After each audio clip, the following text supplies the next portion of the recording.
عرب علماء اور یہاں پہ حمزہ بریلوی صاحب یہ اس ایک عجیب و غریب بات پہ متفق ہو گئے ہیں کہ جی عورت قبر پہ نہیں جا سکتی، عورت قبرستان جا سکتی ہے، البتہ کثرت کے ساتھ نہ جائے. عورت جنازہ بھی پڑھ سکتی ہے. صحیح مسلم میں کہ عائشہ رضی اللہ تعالیٰ عنہا نے ایک باقاعدہ صحابی کا جنازہ پڑھنے کے لیے صحابہ کو کہا کہ اس کی میت لا کے ادھر رکھو میرے حجرے کے سامنے، میں نے اس کا جنازہ پڑھنا ہے. جنازہ بھی پڑھ سکتی ہے عورت، نماز کے لیے بھی مسجد میں جا سکتی ہے اگر وہ شرعی حدود سارا اس کا خیال رکھا جائے.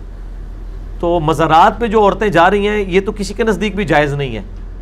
ایون احمد بریلوی صاحب کے نزدیک تو قبر پہ عورت نہیں جا سکتی. اب یہ جو لوگ عورتیں مزارات کے اوپر لے کے جا رہے ہیں یہ ان کو خود عقل کرنی چاہیے.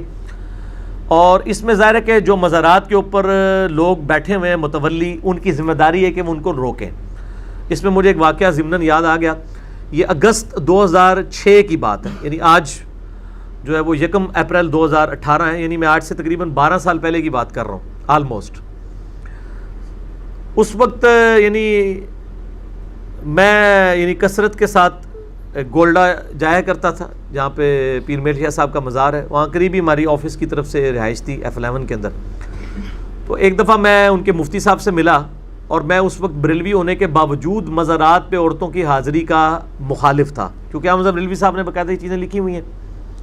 تو میں نے مفتی صاحب سے ریکویسٹ کی کہ یہ جو مزارات پہ عورتیں آ کے بالکل اوپر چڑھی ہوئی ہیں، مرد و عورت کا اختلاط ہے، اس کو آپ روکیں. تو انہوں نے کہا کہ جی ہماری تو ذمہ داری ہے، ہم نے دیکھیں بینر لکھ کے لگا دیا کہ عورتیں نہ مزاروں کے اوپر آئیں، ہم اس کے زیادہ کیا کر سکتے ہیں. تو میں نے ان کو پھر ایک کاؤنٹر کوسچن کیا، ایک بریلوی بن کے، بریلوی ہوتے ہوئے کوسچن کیا کہ مجھے یہ بتائیے کہ اگر یہاں پہ کوئی عورت آ کے اس صاحب مزار کو برا بھلا کہنا شروع کر دے اسی مزار پہ کھڑے ہو کے، تو آپ اسے روکیں گے؟ انہوں نے کہا ہم روکیں گے. میں نے کہا نہیں، آپ لکھ کے لگا دیں کہ یہاں پہ صاحب مزار بزرگ کو گالیاں دینا منع ہے.